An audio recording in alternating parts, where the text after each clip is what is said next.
Boa tarde a todas e a todos. Esse é o nosso 16º encontro do curso de Formação Política e Cidadã, que foi pensado e está sendo organizado pelo Instituto Federal de Alagoas, Campus Santana do Ipanema. Todavia, é importante salientar que a realização desse curso só foi possível por causa de inúmeras parcerias que a gente conseguiu estabelecer. Hoje teremos no encontro um professor que representa uma dessas parcerias, professor da Universidade Federal de Alagoas, professor mestre Alcides Neto, né? Mas, como eu vinha dizendo, o curso só foi possível por conta dessas parcerias.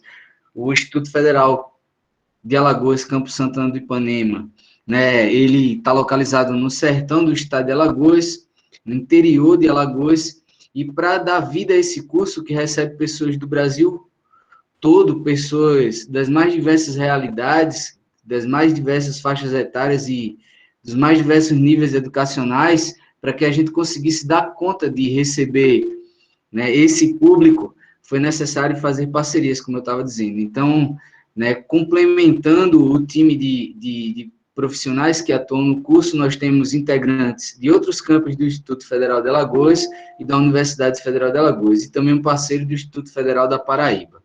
Então, hoje, no nosso encontro, nós debateremos sobre as relações vitais, né, as relações, a gente poderia dizer, né, que são essenciais, que se dão entre a economia e a política, tema que, no geral, suscita muitas discussões, muitos debates, né?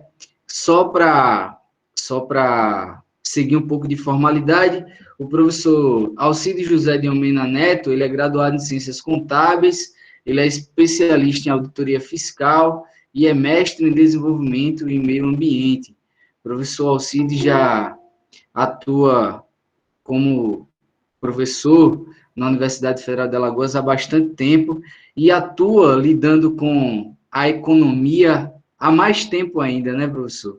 Isso. Então, já me dou satisfeito com as minhas palavras. Na verdade, já falei até demais. Vou passar a bola para o senhor, para que o senhor conduza esse nosso encontro. Vou estar aqui assessorando, passando os slides e anotando os comentários do pessoal. E mais uma vez, professor, já agradeci o senhor, né, pelo WhatsApp, pelo telefone. Agradeço aqui na presença de todo mundo que está participando hoje com a gente. Professor Alcides, que é um amigo de viagem, né, professor? A gente sempre, a gente com frequência se encontra no ônibus, na van, né, e Isso. troca muitas ideias. Eu tenho sempre a satisfação de aprender bastante com o professor Alcides. Professor que é sempre generoso, está sempre disposto a compartilhar saberes. Então, professor, passo a bola para o senhor, para a gente seguir com o curso, né, nessa aventura aqui de aprender a lidar com essas novas tecnologias, mas que também traz a satisfação da gente encontrar pessoas de vários lugares, de várias realidades. Então, obrigado, professor, obrigado a todo mundo que está com a gente, e vamos em frente. Passo a bola para o senhor. Ok, gente. Acima de tudo, quero agradecer, né, pela confiança, né, e parabenizar a todos que estão conduzindo esse processo, pela boa formatação que está tendo o curso, assisti vários embates, várias discussões aí. É fantástico essa coisa da política e da cidadania, certo? E como eu sempre venho falando, coisas que estão, infelizmente, na linha de baixo, né? Pelo menos no confronto da sociedade, a gente vê muito essa questão da política não querer ser discutida, o cidadão está até dizendo que é apolítico, eu não sei se existe alguém com essa, né, inventar essa coisa do apolítico, do amoral, para mim isso daí é história, e a própria cidadania em si está embaixo mesmo, porque o cidadão e a cidadã não quer ser mais cidadão, ele quer ser engenheiro, quer ser físico, quer ser qualquer coisa, mas não quer ser cidadão. Então, a coisa está séria e a gente tem que resgatar essa coisa, política e cidadania. Certo? Aí, agora, qual a importância que a gente está vendo nesse momento, nesse contexto da própria ciência econômica? O que é que ela tem a ver aqui com essa coisa? Tudo. tudo, porque hoje, da nosso mundo atual, tudo é movido por valores e por preço. Tudo passou a ter preço, saúde, educação, tudo. Né? Ou seja, houve não, foi forçado durante a nossa vida que há uma precificação. Inclusive, tem coisas aí que é interessante, né? Qual de vocês já não viram alguma coisa, alguma frase desse tipo? Tudo tem seu preço.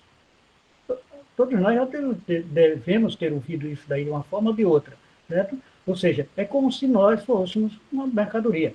E isso daí realmente eles conseguiram. Então, eu quero, de antemão, antes de até iniciar esse embate, essa discussão feliz, eu quero relembrar que eu também faço parte dessa família, certo? Do IFAL, tá? Uma das primeiras experiências que eu tive com o ensino, tá? Foi em 2004, lecionando gestão fazendária e gestão pública no IFAL Maceió. E foi uma das primeiras experiências, certo? Paralelos com uma outra, mas foi a primeira experiência que eu tive no órgão público. E depois como tutor do polo de Maragogi, certo? Foi ciência, tecnologia e turismo. Então, eu faço parte, me orgulho de fazer parte também da família ifaliana, tá? E estamos aí juntos nessa discussão, e vamos ao primeiro agora da primeira ideia do debate. Qual o interessante de ver nesse debate aqui? É ver a construção desse homem. Esse homem foi construído pelo próprio homem, tá? Ou seja, não vamos entrar aqui na questão de Darwin, não vamos entrar nessa questão aqui. Vamos questão da questão do homem, como o homem construiu a linha de conhecimento dele, e como essa linha de conhecimento veio, certo? E deságua hoje nesse mundo que a gente tem. Então, o homem primordial, o homem natural, aquele homem, né, que estava em contato com a natureza, aquele homem que vivia aberto, contemplando a natureza e recebendo dela tudo que ela poderia oferecê-lo. E ele, em troca, tinha todo um tratamento, todo um respeito por ela. E hoje a gente vê ainda com o índio, né? O índio ainda tem toda essa coisa do amor pela terra, ou seja, eles tratam essas relações com a natureza como de irmandade, ele se sente irmão. E o homem odierno, ou seja, o homem de hoje, o homem moderno de hoje, o homem odierno, é o homem de consumo. Certo? Aí a que ponto o homem rompeu essa filosofia do homem que está integrado com a natureza e começa a construir esse homem artificial, em que a satisfação não é a satisfação de estar, muitas vezes, nem em família. Né? Estamos vendo isso daí. Né? Então, ou seja, quando a gente começa a ver, né, lá todos nós estudamos, né, biologia, bom, todas as ciências aí, e a gente viu a criação, a evolução, a teoria da evolução. Aí o homídeo, né? O homídeo, aquela situação que eles dão, que é a fase de transição do homem, para o homem se sentir em pé, né? Cientificamente é o que a ciência explica. E em seguida para o homem que descobriu o quê? Descobriu a machadinha, descobriu a pedra e transformou aquela pedra em um instrumento. Não quero dizer uma arma, quero falar um instrumento. E descobriu aquilo como um instrumento, que lhe serviu, que era cortante, etc. E esse homem já foi um ponto. Já existia, a grande pergunta é, já existia relação econômica aí? Já, certo? Se nós voltarmos ao tempo, certo? Se fosse permitido nós voltarmos ao tempo, e a gente chegasse no início, no Fiat Lux de Deus, ou no Big Bang universal, ou seja, já havia uma relação de trabalho aí. As células já estavam começando a trabalhar. Em um campo, em outro, os neutrinos, os fótons, os elétrons, toda aquela coisa que eu não tenho muito conhecimento, mas lendo a gente vai aprendendo. Então, toda aquela construção físico-química já começou com uma coisa chamada trabalho. E a coisa do trabalho é tão importante, e é tão vista dentro da economia, que a gente tem que lembrar que trabalho a gente não pode esquecer ele de um momento na vida, porque o trabalho está desde o começo do mundo. Tanto que no sétimo dia O que foi que fez Deus? Descansou. Se ele descansou, foi porque trabalhou. Então, o trabalho está ali presente. Ou seja, está na religião e está na ciência também. O Big Bang foi trabalho. Foram células que trabalharam, que entrechocaram, que provocaram aquela explosão. Não foi a inércia, não, foi o movimento. E o movimento é trabalho. Então, como a economia se preocupa tanto com o trabalho, a gente vê que desde o começo do mundo, ela está ali, certo? Ela tem que se preocupar justamente. Por que a ciência da escassez? Porque todo mundo diz, é porque a ciência da escassez? Porque ela está sempre gerindo, ela está sempre administrando os recursos para que os recursos não se tornem escassos demais e outros superavitários demais. Mas, infelizmente, vocês notam que a política, que a gente vai chegar lá, ela se modificou, certo? Então, no primeiro momento, esse homem natural, ele conduzia dessa forma, de forma equilibrada. A natureza era grande, certo? Era vista até como um deus para ele, mas, à medida que ele foi evoluindo, construindo vocabulários, oralidades, e foram tendo a percepção, obviamente que as coisas vão melhorando. E melhoraram, não tenha dúvida. Nós descemos das árvores, conquistamos as savanas e estamos aqui. Tá? Agora, a grande questão é a evolução do conhecimento, da tecnologia, acompanhou a evolução moral desse ser? Ou seja, essa construção foi para e passo? Parece que não. Houve um descompasso aí, e a gente vai ver que onde é que essa coisa, pelo menos no meu entendimento, onde houve esse rompimento, certo?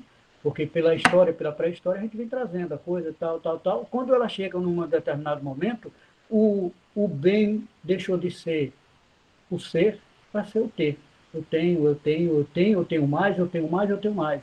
E aparecem coisas, certo? Que começam a doer, certo? Como o aparecimento do escravagismo, de um homem escravizando o outro homem.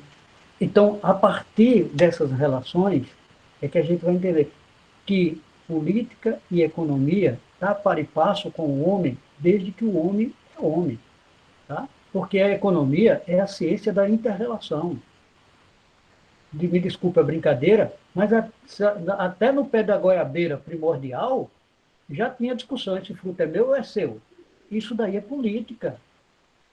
Ele obviamente, desculpe a brincadeira, tá? Mas a gente tem que ser lúdico até para coisas fluir com a certa... Eles trocaram tapas também, eles não era, nunca foi, ninguém está dizendo aqui que o ser humano inicial, primitivo, era nenhum santinho, não. O pau cantava mesmo, né? Os caras brigavam mesmo, era de tacape, ou seja, saiu obviamente, com todo respeito, saiu na porrada mesmo. Só que o mundo evoluiu, foram construindo os códigos morais, e esses códigos morais foram códigos que foram construídos por a necessidade da convivência, certo? Para que o maior não machucasse o menor, etc. Uma série de outras coisas. Isso era foi e essa coisa chega ao ponto de termos o Código de Hammurabi, certo? Era olho por olho, dente por dente, mas era o que se tinha naquele momento, certo? E evoluímos, chegamos hoje a ter os direitos universais do cidadão, tá? Ou seja, mas parece que tudo isso estamos jogando hoje nas fossas. Não, parece que todo esse aprendizado que esse homem teve, ele está jogando, está desprezando, porque estamos voltando a um mundo pior do que o mundo do homo inicial, do homem lá, pior do que o homem habilis mesmo, o homem fera. Tá? Tanto que Hobbes, no Leviatã, chega ao ponto de dizer que, olha, construir esse Estado vai engolir todo mundo, mas a culpa é de vocês, porque o homem vai ser sempre o lobo do outro homem. Espera aí, nós não conseguimos ultrapassar nem os limites do lobo, então, no início desse mundo, desse despertar, que o ser humano começa a criar essas relações, certo? Dentro das relações, claro que vem a moral, mas a ciência política e a ciência econômica sempre ver junto, porque uma é a minha relação com o outro, e essa relação sempre vai ter uma coisa econômica, que é eu ter algo ou algum objeto para minha satisfação. E o que a economia trabalha? A economia trabalha justamente nessa área. Quanto esse objeto? O que é que ele pode me trazer de satisfação? Nenhum de vocês vão para um supermercado para simplesmente passar despercebido de que na gândola tal tem um produto tal que me interessa, e na gândola tal tem um produto que não me interessa. Geralmente é isso aí. Apesar dos apelos, certo? Consumistas, através dos marketing muito bem trabalhados, dos marketing, que muitas vezes lhe impulsionam a comprar o que você não precisa. Aí já vem o homem consumista, o homem consome. Esse daí é o homem moderno, é o homem de hoje, tá? Que entra no supermercado e ele é simplesmente alienado, certo? Alienado, e ele muitas vezes sabe que ele está sendo alienado, mas ele ou seja, se entrega a esse tipo de coisa. Certo? Parece que o consumo passa a ser aquela, quem já fumou, perdoe, certo? Como eu já fumei, aquela velha tragada do cigarro, que você sabe que está fazendo tanto mal a você, mas você está conseguindo se satisfazer. É como o alcoólatra que sabe que aquilo ali está destruindo ele, mas é um prazer imenso ele engolir aquele golpe de cachaça. Então, o consumismo veio com essa informação e o sistema trabalhou com isso daí, foi muito bem trabalhado. Certo? Isso daí é muito bem trabalhado. Então, esse princípio de escolha, de livre-arbítrio, de construir regras morais e coisa e tal, ficaram ficaram não, foram instituídos. As pessoas costumam dizer com a palavra história como se fosse uma coisa destrutiva lá atrás. Não, essas coisas foram construídas, mas para ele não. Isso daí foi feito lá atrás, tal, não funciona não, isso é coisa de museu. Funciona. Certo? Se nós, homens, quando eu falo homens, perdoe as mulheres com todo os respeitos, né? Porque eu estou falando do homem como o ser, certo? Indiferente do seu sexo, mas quando o ser humano, por assim dizer, foi constituído como o ser de evolução, quer dizer, que ele se constituiu, né? Óbvio, né? Como o cachorro não reclamou, como o cavalo não reclamou, ele passou a ser a joia da coroa, certo? Ele foi o único que conseguiu escrever, ele foi o único que conseguiu, além do animal, ter percepções. Essas percepções são percepções de consciência. E ele começa a ter uma coisa chamada de escolhas do livre-arbítrio. O que é bom, o que é ruim, meu caminho A, meu caminho B. E isso daí foi o primeiro momento em que ele percebe que precisa ter regras. Certo? Ele começa a ver tudo isso daí empírico, óbvio. Né? Não existia laboratório. O laboratório era o reino animal, o reino vegetal, ao céu aberto. Então ele começou a observar, por isso que ele, primeiro homem é contemplativo, ele começa a ver a natureza, começa a apreciar ela e dela tirar alguns conhecimentos. Então é a partir daí que o homem começa com seus conflitos. Certo? O homem começa a se conflitar mesmo. Não estou falando que lá no homem inicial não houvesse conflito. Sim, o conflito é como um cão briga com o outro cão por uma questão de território, por uma questão é, como é que chama, de disputar lá o lugar de primeiro, né, do alfa, né, do estado do reprodutor. Existe isso em todo o reino, tá? Ou seja, os animais são riquíssimos nessa coisa aí. Então, o homem não fugiu disso daí. Só que ele construiu códigos morais e vem construindo códigos morais. Só que a gente nota que toda hora, em todo instante, esses códigos né, são jogados, parece que no lixo. Certo? Ou seja, tivemos a Revolução Francesa, certo? Tivemos antes da Revolução Francesa um século maravilhoso, né? O século XIX, né, foi riquíssimo, tá? Riquíssimo. Certo? Nós temos a Primavera dos Povos lá, certo? Que hoje inventaram agora a Primavera Árabe, não sei o quê, que não tem nada a ver. A Primavera dos Povos, lá a partir de 1848, foram revoluções atrás de revoluções na Europa. tudo tinha um cunho econômico, para você ver. Por quê? Era justamente aquele momento ali que havia as consolidações dos grandes impérios, certo? O Império Austro-Húngaro, certo? A Inglaterra dominando e a rainha Vitória dizendo: no meu reino o sol não se põe, porque tinha terras do Japão à América do Norte. Realmente, quando o sol estava se pondo num canto, estava nascendo em outro. Então ela dizia: no meu reino o sol não se põe. Era esse momento aí. E era o momento também que eram construídas grandes obras que começaram a modificar todas essas relações. Essas relações é a partir daí dessas relações vitais. E sem contar que o nosso sistema capitalista, que nós estamos vivendo até hoje, estava no seu ápice. E ele estava também no seu ápice, do seu maior momento em que ele recebia as maiores críticas. Era ali que Marx começava a escrever, certo? Ou das Capital, ou seja, tudo aquilo ali, os manifestos, tudo era escrito naquele momento ali. Foi um momento de ápice de muita riqueza. Tá? Mas, voltando ao tempo e ao espaço, vamos voltar um pouquinho à época das caravelas. Vamos voltar ao século XIV, XV e XVI, que antes disso daí, nós estamos discutindo somente o quê? Quem escreveu política antes disso daí? Tá, Aristóteles escreveu sobre política. Mas quem se aprofundou em política nesse momento? Você não vê ninguém. Ou seja, a economia é falada também por Aristóteles. A Ioconomos, né? Ioconomos, como muitos falam aí, do grego, que quer dizer oiko, casa, nomos, ou seja, governo da casa. A economia vem disso daí. Governar a casa. Governar o que dá sustentabilidade a uma casa. Governar as necessidades. Então, a economia nasce dessa coisa aí, lá por trás, como eles estavam pensando.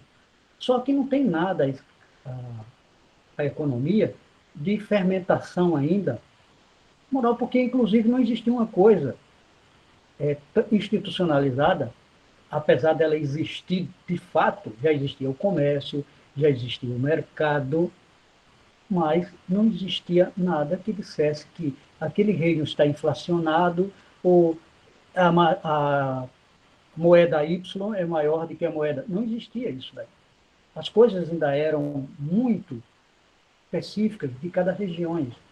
Ou seja, as relações eram puramente relações comerciais, eram puramente de apropriação de riqueza. E só. E aí nós temos ainda o quê?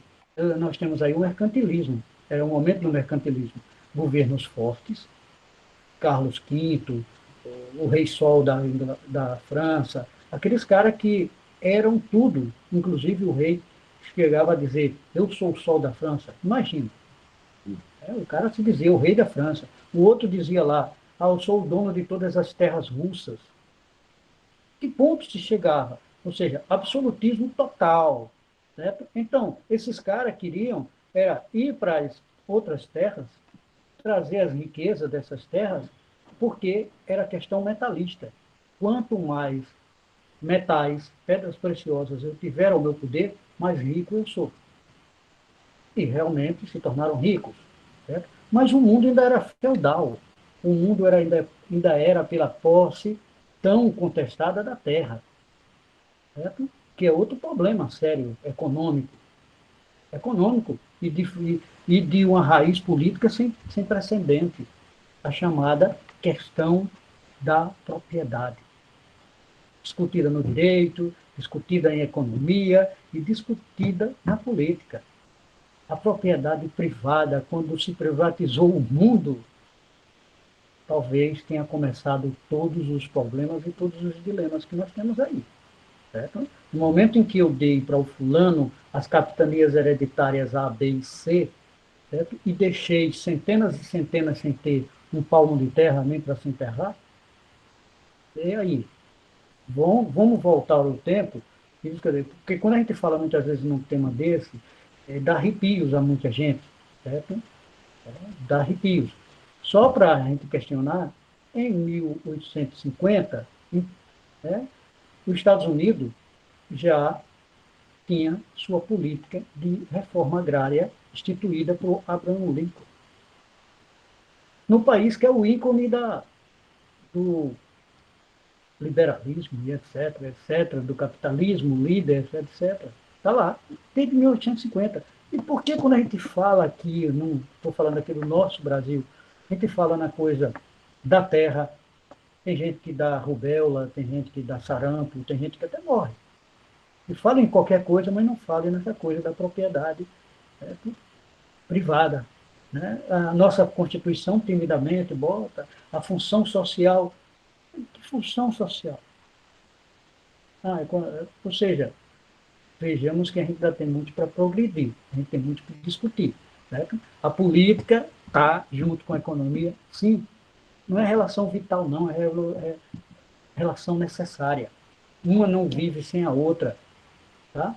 Porque a economia só vive se ela tiver uma política que detone. Inclusive, a economia, tá, gente, como ciência, ela nasce como economia política, tá? Ela nasce lá com Kesnay, com Adam Smith, Ricardo, Malthus, certo? Ainda é discutida por Marx, ainda por Marx, com o nome de economia política. É com a matematização, desculpa, da economia, quando começaram a colocar a parte matemática, ou seja, a matemática vai responder tudo. Não respondeu. E nem vai responder. Tá? Tá aí Maria Conceição Tavares, que foi professora de matemática, é formada em matemática e hoje é doutora em economia, em que ela diz que se a matemática resolvesse tudo, os Estados Unidos já tinha resolvido, porque tem os maiores computadores do mundo, podiam colocar as maiores variáveis possíveis e teria a resposta. Mas o que eles têm de resposta lá é que esse sistema é quebrado. Esse sistema não é sustentável. Esse sistema é quebrado. Então, não é minhas palavras, são palavras desses grandes ícones aí que surtam, certo? Até o Delfim Neto, recentemente, vem e diz, olha, se resolvesse matemática, as fórmulas matemáticas, e ela resolvesse, o mundo já tinha sido resolvido. Mas economia e política precisam, necessitam de uma coisa chamada relações humanas. Elas só sobrevivem por isso daí. Porque cachorro não faz mercado. Ah, e quando compra as coisas lá do pedreiro, né? E quem compra é o cachorro? Não, quem compra é o dono do cachorro. Então, quem faz a economia é o homem. O porco não faz economia, o senhor está dizendo. E quando eu compro farelo para ele? Não, você está fazendo uma coisa puramente do interesse econômico seu. O porco vai comer, porque se você também não desse, ele ia arrebentar aquele negócio e ia procurar comida para ele. Certo? Aqui a relação dele lá é a relação de sobrevivência. Não tem nada de relação econômica. A relação econômica é nosso, é nossa. Nós é que ficamos sempre preocupados em querer ter, certo? Em querer ter mais, e mais e mais. Aí vem o princípio da acumulação. Então, talvez isso daí responda por que, que o homem só é a partir daquele momento em que ele passa a ser isso aqui. Porque até aquele momento simbólico, o homem não estava preocupado em ter, em acumular, não. É a partir da acumulação, certo? Fica lá atrás mesmo, né? Na, na nossa história, ou talvez até na nossa pré-história, é a partir daquele momento em que o homem desejou o que era do próximo. E olha, os escritos mais antigos do mundo, inclusive os religiosos, tratam isso muito bem. A Bíblia trata isso daí da questão da inveja, de Caim matar Abel. Ou seja, por trás estava tudo coisa de desejo de interesses. Certo? Alguém estava com interesse de possuir ou ter aquilo que o outro tinha, ou objetivo ou subjetivo. Jacó não trabalhou 7 anos para Labão por acaso, não. Ele tinha interesses. Os interesses econômicos estavam ali. E, obviamente, interesses políticos, de crescimento dele, de se tornar o líder daquela turma ali. Então, há muito tempo que essa coisa vem. Só que, cientificamente, a gente vem sentir isso daí a partir de quando? Justamente no início da era moderna, quando o governo sai do mercantilismo, os fisiocratas começam a dominar, dizendo que toda a riqueza provém da terra, nada que não fosse da terra não seria riqueza, e que comércio, indústria, não, isso não é riqueza não, riqueza é o que a terra produz. Então, tudo bem que tem uma coisa muito religiosa nisso daí, aí vem a questão da posse da terra, a posse da terra é sagrada. Certo? Ou seja, é a partir daí que vem o rompimento mesmo definitivo com aquela coisa. Ou seja, historicamente, o homem se torna o ser humano em busca do seu objeto de prazer, objeto de desejo, que é a posse do tempo. É a partir daí, se vocês leem com direitinho, sugiro que vocês leem História do Pensamento Econômico. Esse livro tem até ele em PDF, muito interessante. Estudem não, né? Dê uma lidazinha, dá para a gente entender como esse processo econômico do Hilbert, ele dá uma... Fantástica. Esse livro foi escrito há muito tempo, em 1953, mas até hoje, teve várias atualizações, mas até hoje ele é... Toda a escola que dá História do Pensamento Econômico, esse livro é o primeiro livro. E é um livro fácil de entender, um livro em que ele resgata tudo isso daqui, certo? Tal, do homem, como esse homem vem, tal, vem, e qual é o momento de ruptura dele? Ele fala ali, certo? É aquele momento ali em que o homem sai, o europeu sai e constrói as suas caravelas e começam a buscar os seus objetos de desejo, tá? O europeu não saiu nas caravelas com o intuito de descobrir o Brasil, não, gente. Certo? Nem América, nem nada. O europeu saiu por uma competição comercial, porque os mercadores estavam trazendo as especiarias da Índia e da China através do deserto, né, através daquelas regiões ali pesadas. E ali tinham justamente os salteadores, os saqueadores. Então as mercadorias estavam chegando muito caras por isso daí, que muitas vezes quem fazia os negócios eram os próprios saqueadores e os ladrões. Eles roubavam dos caravaneiros e iam vender nas feiras das cidades. Certo? Então, para evitar isso daí, os próprios reis, olha a função do Estado, tá? Olha a função política agregada, mais uma vez, com a função econômica, constrói as grandes armadas para dar a volta ao mundo, para ir chegar até a Índia, para chegar até Calcutá, para chegar até a China, Nanquim, para ir buscar a seda na China, para ir a seda tão desejosa das senhoras dos reinos, né? Para vestir os reinóis. E o cravo, a pimenta, tal, para condimentar a comida do europeu. Então, ninguém pensa que foi por um acaso ou porque eles achavam bonitinho e ia descobrir esses povos. Não, não. Esses povos já estavam descobertos há muito tempo. O índio Tupinambá aqui e os caetés já estavam descobertos, não tinha nada cobrindo eles, não. Certo? Eles vieram para cá e se apossaram de cá atrás de riquezas mesmo. Tá? E só que lá, no primeiro momento, você vê que ele nem dá valor ao Brasil. Ele atravessa e vai-se embora. Volta para o Cabo, Cabo das Tormentas, depois o Cabo de Boa Esperança, e vão-se embora em rumo a Calcutá. Porque o que interessavam para ele eram as riquezas econômicas. E aquelas riquezas econômicas eram que iam trazer fortaleza para os reis.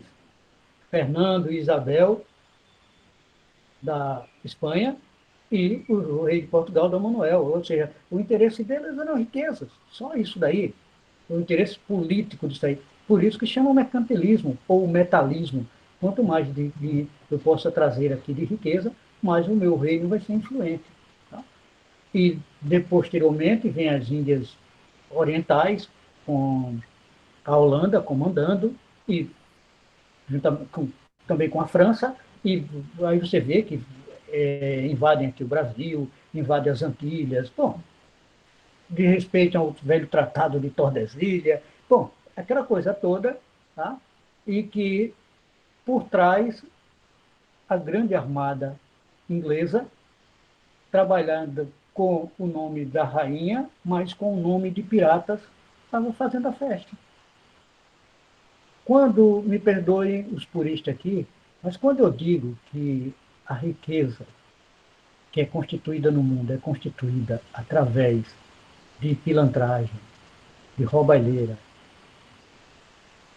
tudo bem, eu respeito quem possa discordar de mim, e nós estamos aqui nesse diálogo para isso daí, para a gente discutir as nossas diferenças. Mas eu só queria que vocês mostrassem como foi que a Inglaterra ganhou tanto dinheiro.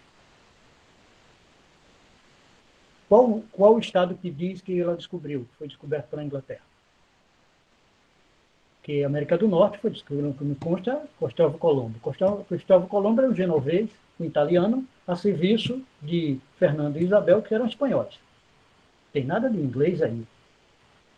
O Brasil foi por Pedro Álvares Cabral, que embora seja Pedro Álvares Cabral, que dizem aqui para a gente, mas lá para perto, para Portugal, é não, viu, gente? Pedro Álvares Cabral não está lá nos murais dos grandes descobridores, não, viu?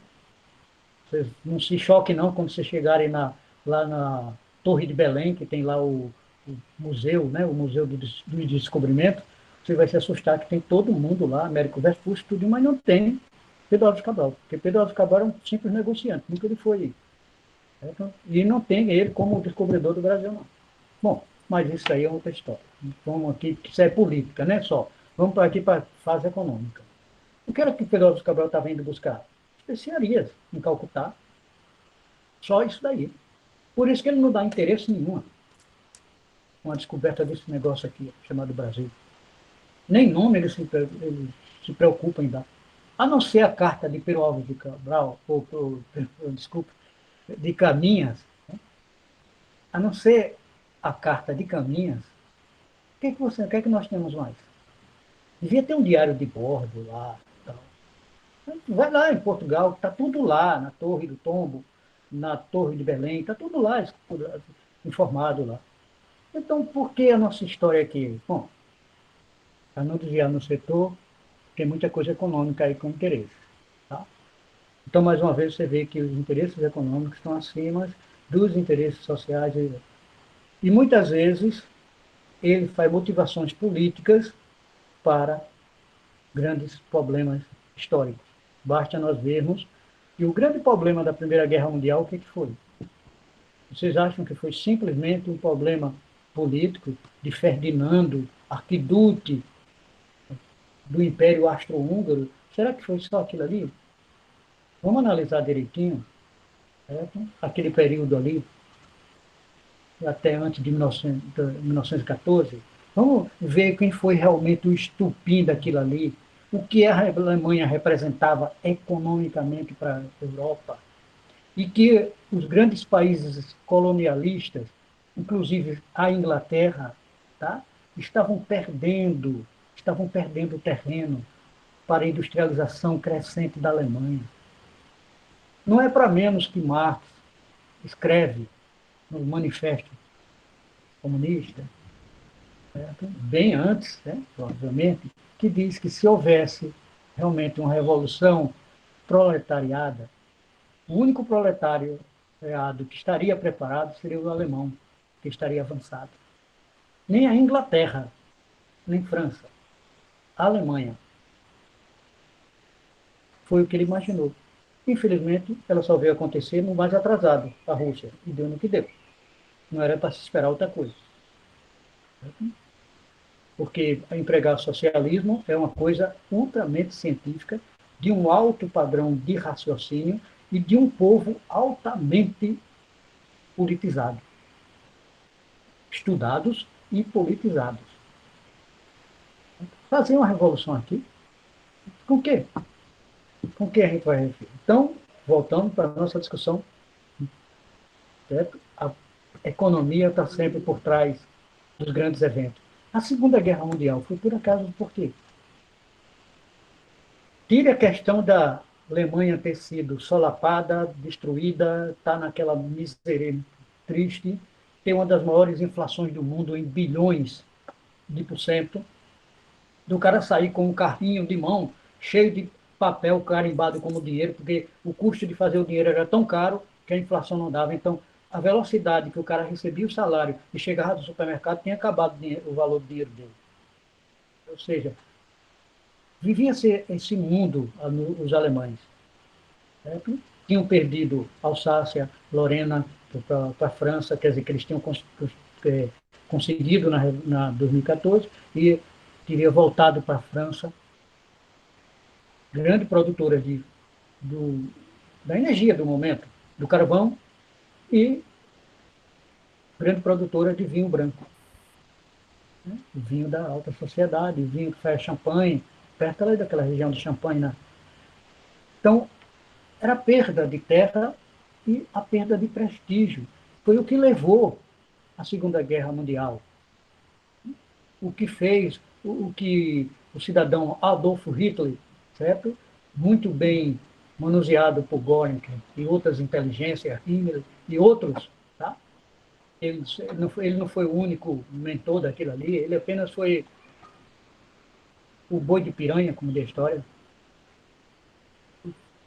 foi da recuperação econômica, a preocupação dele, dar orgulho de novo ao povo. Então, por trás, mais uma vez, da política, todo um aparato, todo o discurso puramente econômico. Todo aquele processo. É tudo, sim.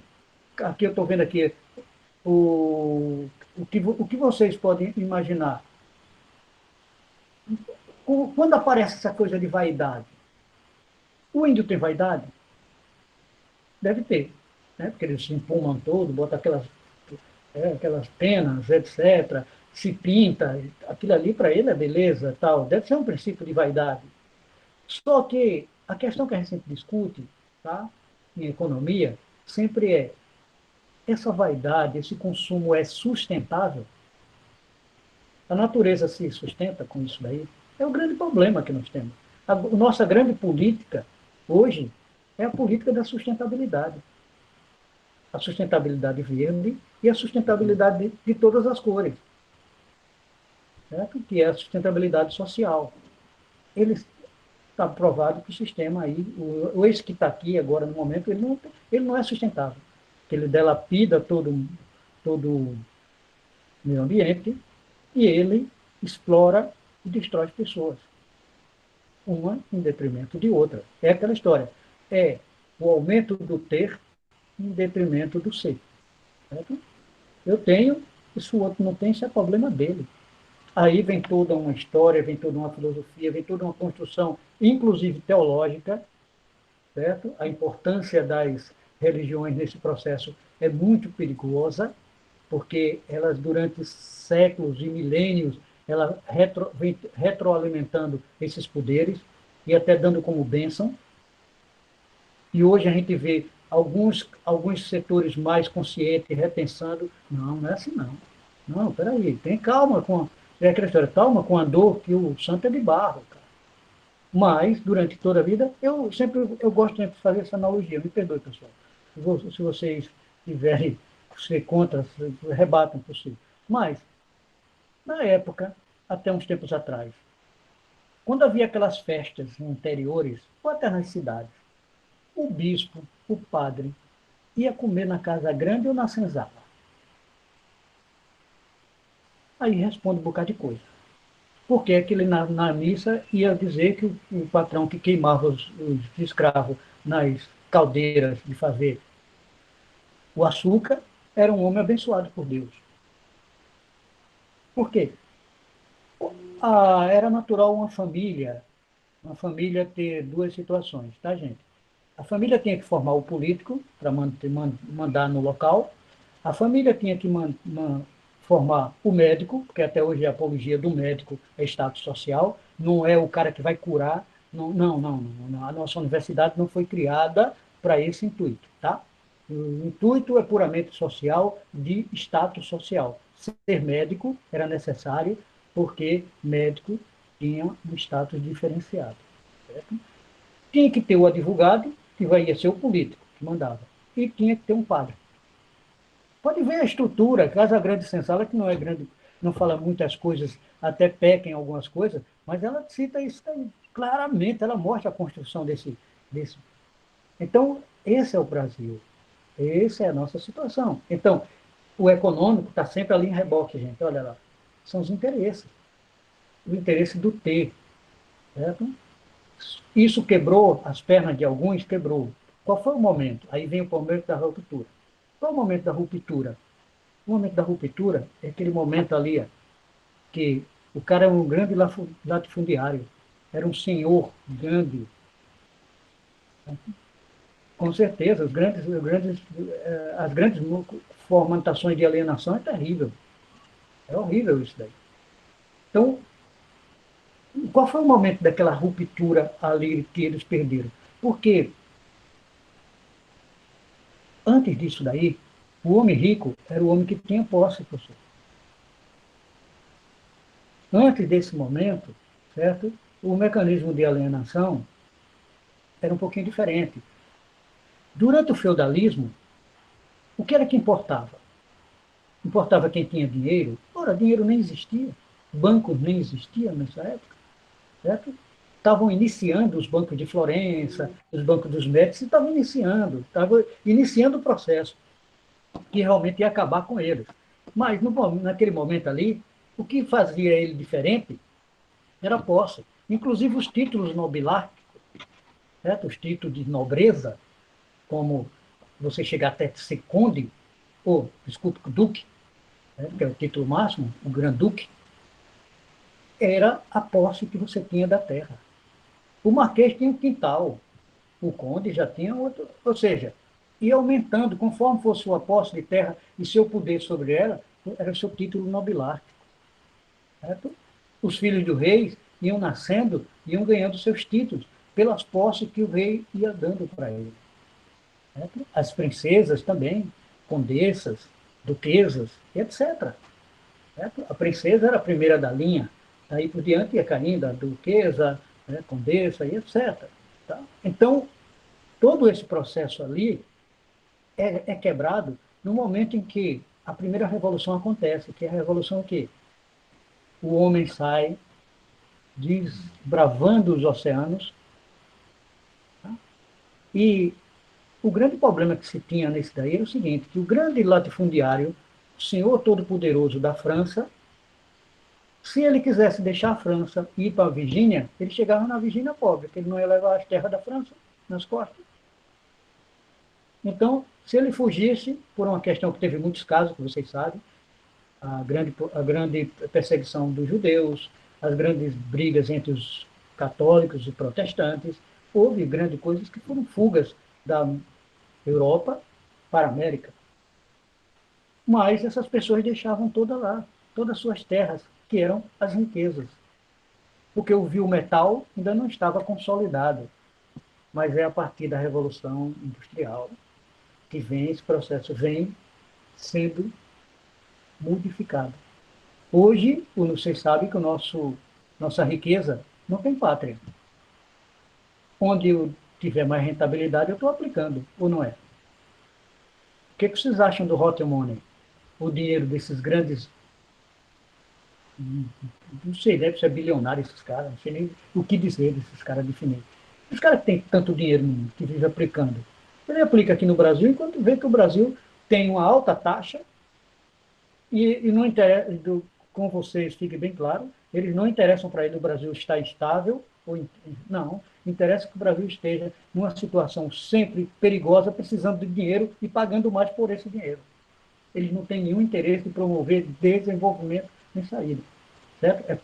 Puramente é uma política econômica puramente de interesse, que não deixa de ser política econômica. Política econômica não é ser bonzinho, não, fazer política social, etc. Política econômica também é meter a mão também. Então, um dos grandes problemas que nós temos hoje, como vocês sabem, é a dívida. A dívida externa do Brasil e a dívida externa do nosso país, do nosso estado aqui. Vocês não sabem, nós, alagoanos, devemos 10 bilhões. 10 bilhões. Divida isso por 2, 3 milhões de habitantes, que é o nosso ponto. Os nossos netos já nascem, minha gente, comprometidos, devedores. É os caras que já nascem com uma apólice negativa. Aí a grande pergunta que a gente faz, aí volta de novo a economia com a política. A grande pergunta que a gente faz é o seguinte: o Estado está hipotecado. Onde é que eu vou tirar dinheiro para a educação e para a saúde? Porque nas regras maiores dos nossos orçamentos, que vocês vão ter uma aula muito boa aí com o professor Menezes, nas aulas as aulas falando mais dessa parte aí da dívida e tal, e o orçamento, mas se vocês analisarem o nosso orçamento, ele é lei, é LOA, Lei Orçamentária Anual, é lei, e lei ficou para ser cumprida, e ela é respaldada dentro da Constituição. E sabe o que é que ela diz? Regra de ouro dela, regra de ouro. Regra de ouro não se discute, cumpre-se. Primeiro o dinheiro que entra será para pagar os nossos credores. Aí eu pergunto a vocês, eu quero que vocês depois indaguem isso aqui para a gente discutir mais. E quem é que gera dinheiro para a gente pagar esses credores? Como é que essas pessoas que somos nós, sem educação, sem saúde, porque tirou o dinheiro, pagou, quase a metade do que entra vai para pagamento dos juros e dos serviços da dívida, o que é que sobra para a saúde, a educação? O que é que vai sobrar? Segurança. Ou seja, a gente tem um vilão, gente. Um vilão sério aí, certo? E isso é política de Estado. Isso é política econômica. Eu estou com os balanços e estou aberto para vocês aí. Levi tem, mas pode até colocar de novo daí o meu e-mail. Vocês podem solicitar. Eu tenho os balanços do Estado de Alagoas dos últimos 50 anos. Eu venho fazendo estudo, trabalhei na AMA durante um bocado de tempo, então venho fazendo estudos. Então, é vergonhoso a questão da política econômica, que estão sempre atreladas, dos nossos municípios, do mais rico, qual é a capital, ou mais pobre. Um estado que é totalmente agrícola, que o nosso estado não tem indústria, totalmente agrícola, vocês vão ver que a pasta que menos recebeu dinheiro nos últimos 50 anos, se você retroagir também para os últimos 100 anos, pena que não tenha histórico para isso daí, mas nos últimos 50 anos, se você pegar esse histórico, eu posso passar para vocês, a pasta que menos recebeu dinheiro foi agricultura e comércio e indústria. E onde é que foi parar todo esse dinheiro que esses governadores tomaram para endividar o Estado? Nós somos os piores, como vocês sabem, em IDH no Brasil. Somos o último. Éramos até 1999, que em 91 foi sair o primeiro IDH. Aí, antes de 2000, não, em 2000 ainda, nós ainda éramos o 20º, éramos o 20º. Pronto, daí por diante nós estamos aí na 23ª, no último colocado, no 26º. Somos o último colocado em IDH do Brasil. Aí você começa a se assustar, porque quando você vai ver em PIB, Produto Interno Bruto, a riqueza que é produzida no estado de Alagoas, você vai ver que não é tão pobre assim. Nós não somos o último em geração de riqueza. Tem gente mais pobre. E por que esse pessoal mais pobre conseguiu avançar em índice de desenvolvimento humano mais do que o estado de Alagoas? Eu estou lançando para vocês isso daí, tá?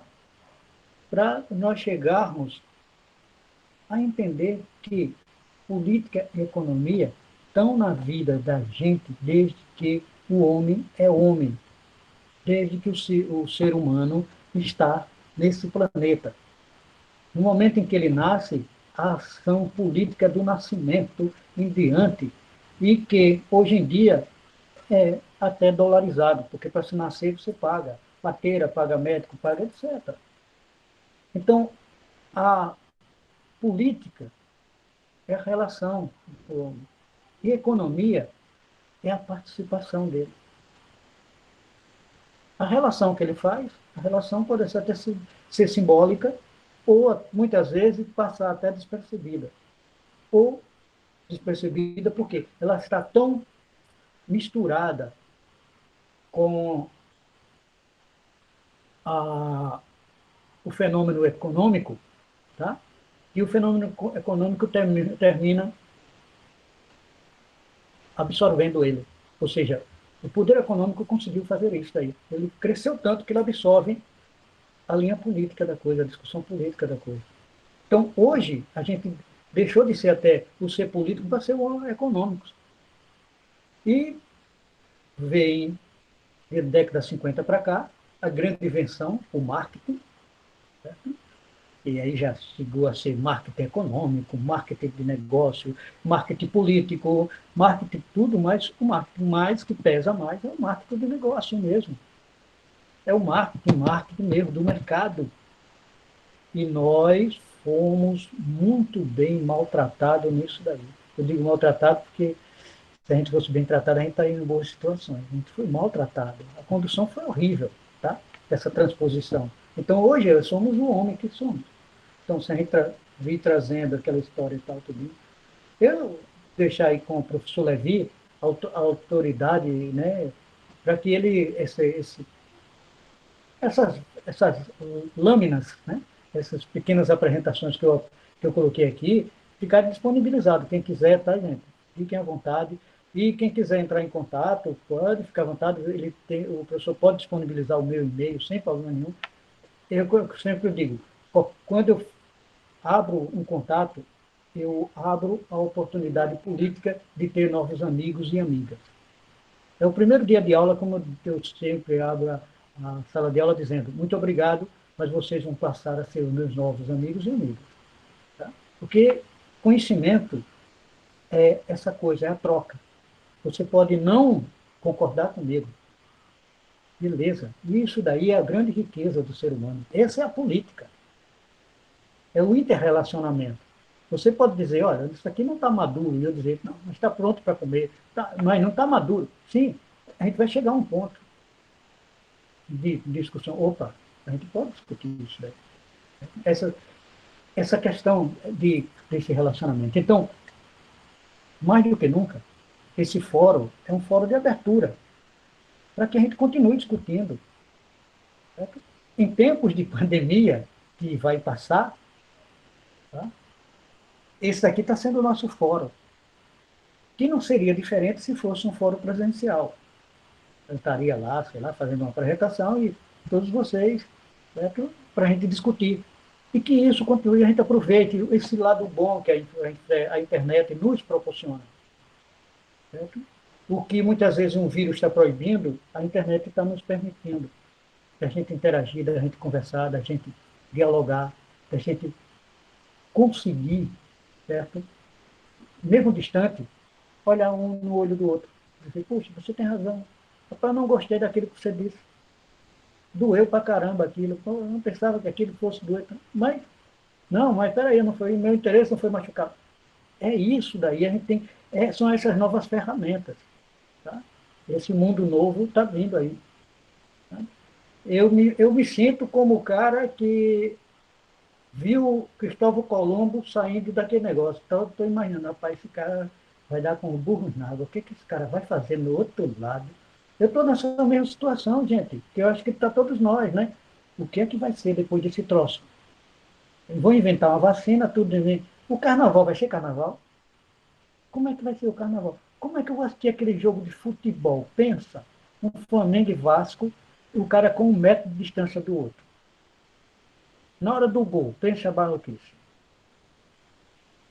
Bom, mas esse aqui é acho que a gente poderia deixar um discurso para o último momento.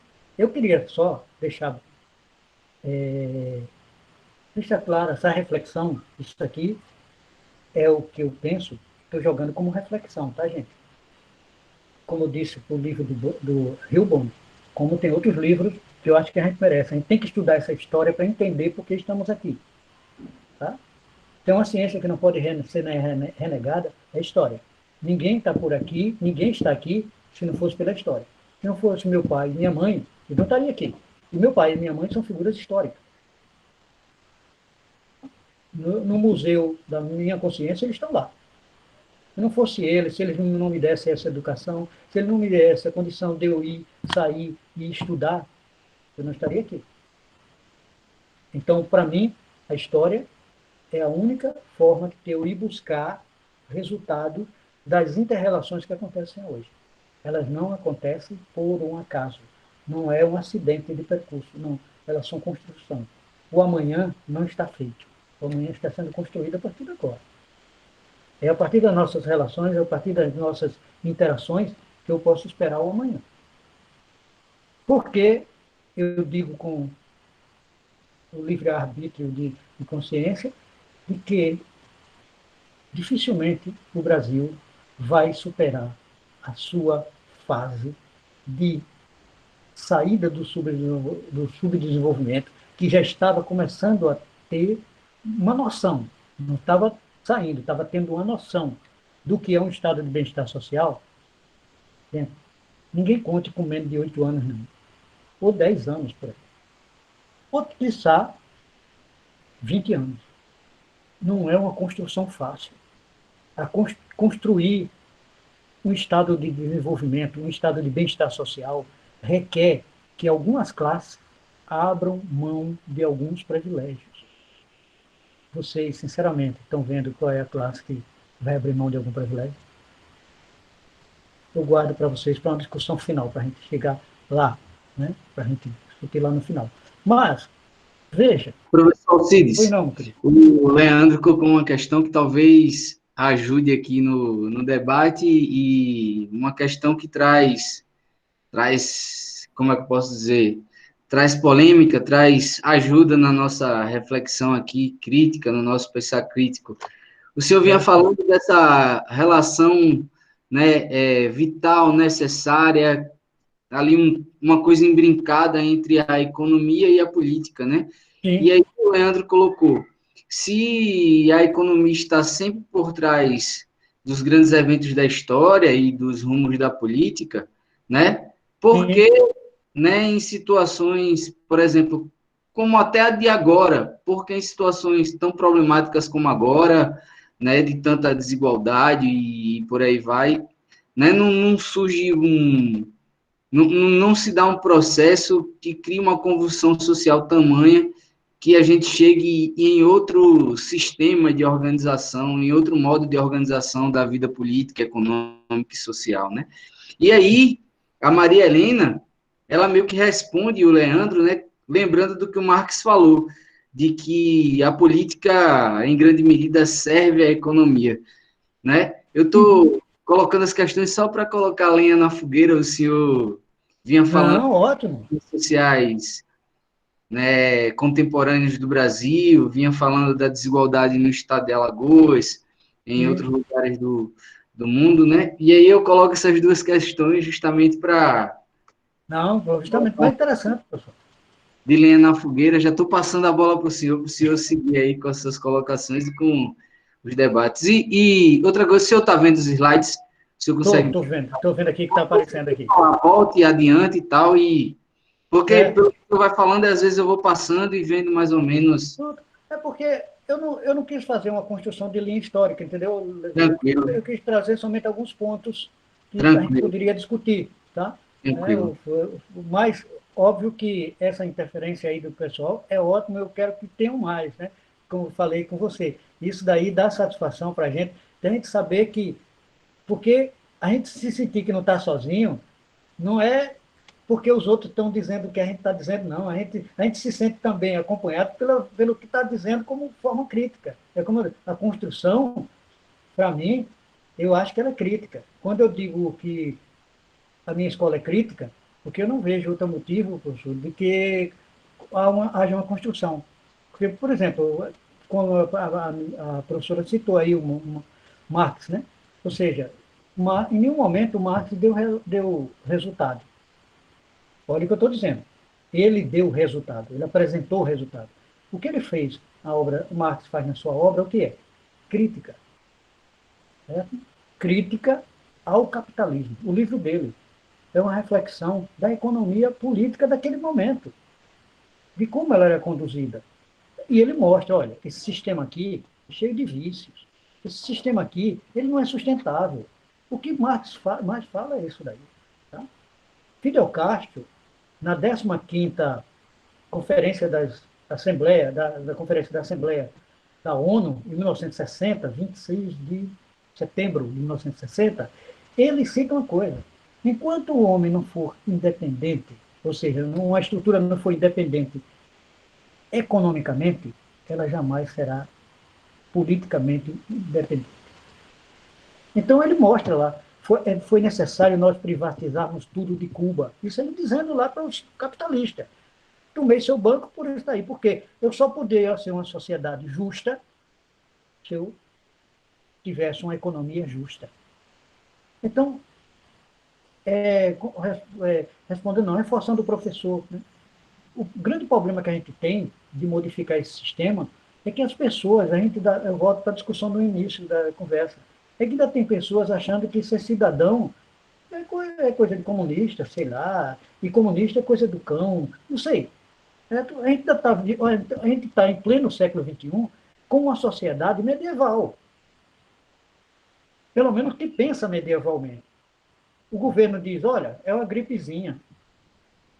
O governo tem todo o direito. O governante é uma pessoa. Ele tem todo o direito de errar, de fazer, de dizer o que quiser. Não estou fazendo apologia, que é longe de fazer apologia a um animal desse. Mas ele pode dizer o que ele quiser. Mas nós somos uma sociedade civil e temos a obrigação de estarmos o quê? Organizados. No mínimo. O mínimo do mínimo do mínimo do mínimo era estarmos organizados. E qual é a organização que nós temos? Citei o Estado de Alagoas, para você ver, nós somos dominados por uma oligarquia. Quando eu falei sobre onde é que está esse dinheiro, esses 10 bilhões hoje que representa, olha, gente, a coisa é tão séria. Não vou adiantar, porque o professor Menezes vai dar isso daí com muitos detalhes para você. Mas como eu trabalhei por 10 anos na Secretaria da Fazenda, eu tenho a satisfação de dizer a vocês, certo? Tem parte de dinheiro na dívida lá, que a dívida tem um número e um número de conta, mas não tem o nome do credor. Eu não sei aí se aqui no meio aqui tem alguém que trabalha aqui com direito para depois poder dizer. Eu queria fazer a pergunta e ser sincero com essas pessoas e perguntar como eu posso pagar para um credor que eu não conheço, eu não tenho nome, mas o dinheiro todo mês sai. E é dívida externa, tá, gente? Dívida externa. Ou seja, eu estou pagando com uma conta da Suíça, uma conta que não tem nome nem CPF, tem número. E ninguém quer fazer a auditoria da dívida. Então, será que isso me responde a vocês? Por que está difícil da gente sair dessa situação?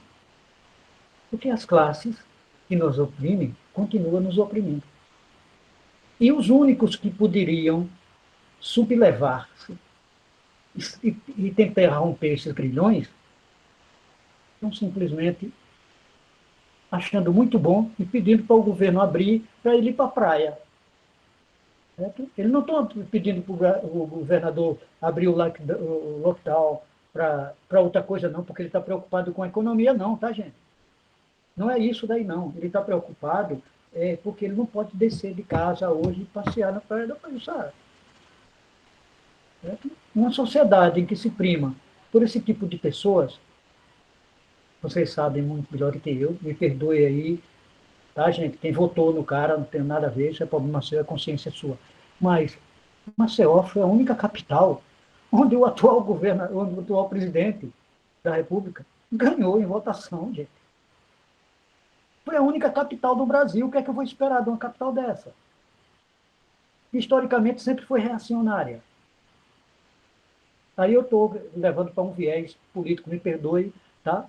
Pode estar parecendo até um discurso meio panfletário, tá? Mas é o que eu sinto, entendeu? Eu estou com 62 anos de idade. Quando eu comecei a estudar, quando eu comecei a estudar, gente, o primeiro dia da escola foi em 64. Eu estava completando 7 anos. Quer dizer, eu fui para a escola com a ditadura militar.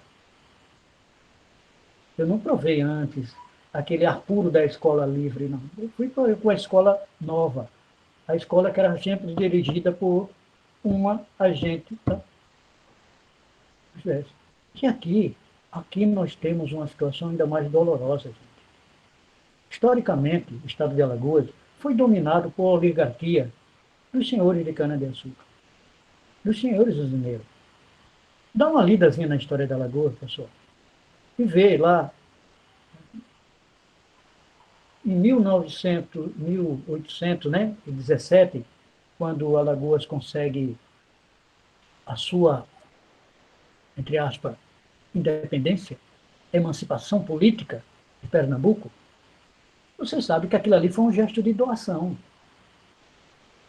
Dom João VI não queria perder Pernambuco.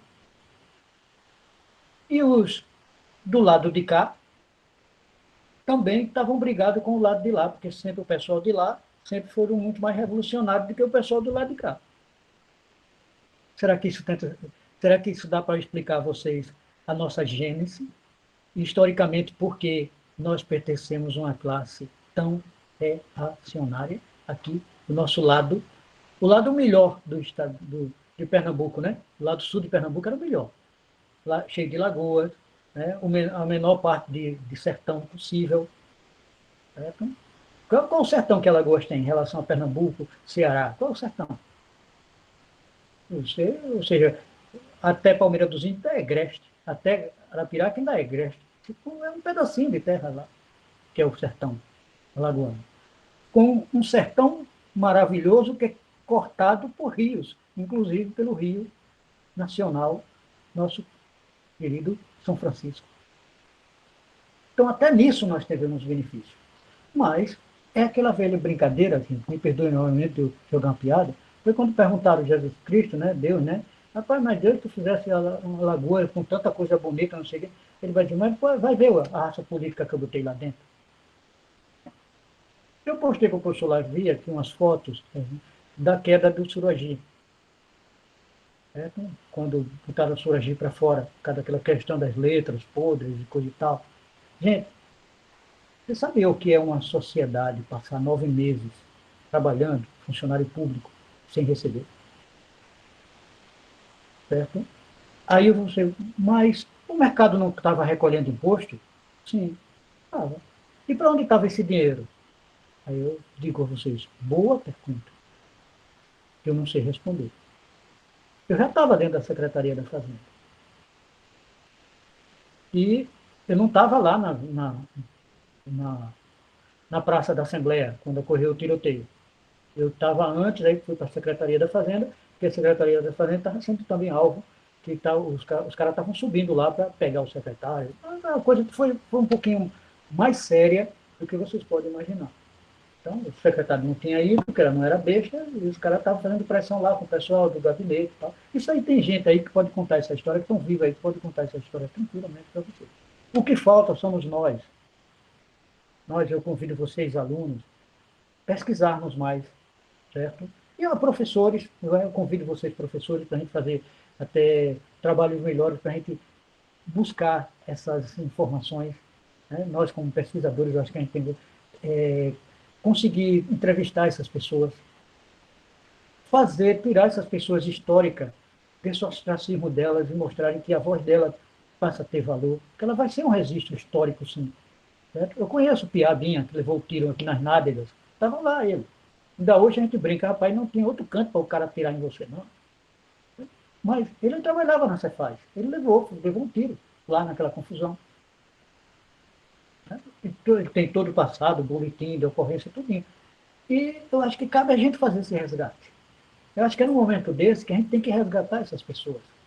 E quantos outros que estiveram lá, que deram tiro, que correram, que foram pisoteados, etc. Tem tantas coisas aqui que a gente pode entender, certo? Mas a grande pergunta que eu faço, que é minha responsabilidade, é dizer, por que isso não é notificado? A não ser pelo canal ali do Tizianelli que eu passei para vocês. Mas o Tizianelli é um cara de esquerda e coisa e tal, e tal, e tal. Mas por que as mídias nunca fizeram grande levantamento sobre esse momento? Fica a pergunta aí. Não vou responder porque a minha resposta é minha, pessoal. Quero que fique a indagação. Por quê? Por que a queda de cirurgia até hoje não é estudada, não é esmiuçada com detalhes, para nós sabermos o que foi que originou até nós sairmos, chegarmos naquela situação? Você sabe como foi uma situação puramente econômica. Foi questão de letras podres, da fabricação de dinheiro através de papel. Isso é economia. Mas por que isso daí não vem a público? Porque tem forças econômicas que estavam envolvidas lá, que ganharam dinheiro com aquilo ali, que não quer que isso venha à tona. Mesmo que sabendo que o crime já está prescrito, né? Pelo tempo que passou, está prescrito. Então, a nossa sociedade civil não contra-argumentou, não foi a justiça cobrar esse desmando, certo? Se o senhor Suagir tem culpa ou não tem, não estou falando de um sistema todo, certo? O governo dele é fruto de um sistema. Ele tem as suas culpas, porque, como chefe de governo, assistir tudo e deixar chegar ao ponto que chegou. Inteligente, que eu conheci pessoalmente, pessoa inteligente, mas por que ele não interagiu? Opa, peraí, vou assinar esse troço, não. Porque vocês sabem que papéis, essas coisas, tem que passar pela Assembleia, certo? Ou seja, o governo não pode lançar letras do Tesouro Nacional, porque são coisas de segurança estaduais ou nacionais, certo? Ele não pode simplesmente sair, o Banco Central não pode simplesmente fazer uma letra e mandar, não, tem que passar. Então, por que esses caras escondem? Porque eles aprovam. A classe política aprova. É, agora, teve uma postagem aqui interessante, que em 1984 teve a chacina de Itapera. Né? Ali, especificamente, questão de poder econômico e poder político. Elísio Maia disputando e tal, ou seja, aquele pessoal, Tapera fez parte do grande município de Pão de Açúcar. Tá, gente? Pão de Açúcar foi um dos grandes municípios. Ele originou muita coisa por ali, tá? É como que a Nadia foi um dos grandes, foi um dos primeiros municípios nossos. Foi um dos grandes. A Nadia, Arapiraca era território de Anadia. Arapiraca nasce de Anadia. Então, ou seja, nós tivemos coisas, na história de Alagoas tem coisas riquíssimas e coisas recentes, tá, gente? Coisa de 84, de coisa do mundo pós-64, que a gente pode estudar isso daí muito bem para dissecar essa formação. Cícero Pérez traz muita coisa interessante no livro Formação Histórica de Alagoas, certo? Mas o corte que ele dá é o corte até 1960. De 1960 para cá, tem muita coisa, mas muita coisa que a gente tem que ver e revermos. Certo? Mas são milhares, né, milhares de coisas aí que a gente, opa, isso daqui dá discussão. Por que? Outra pergunta que eu quero deixar para vocês se indagarem. Porque até hoje o nosso querido comunista de bons costados, Graciliano Ramos, é considerado o prefeito, vejam, mais honesto do Brasil. Gente, desculpa eu estar rindo, mas o cara ser prefeito, ele não precisa ser o mais honesto nem menos honesto, ele precisa ser simplesmente honesto e sério. Mas quando você fala em política, a coisa está tão corrompida aqui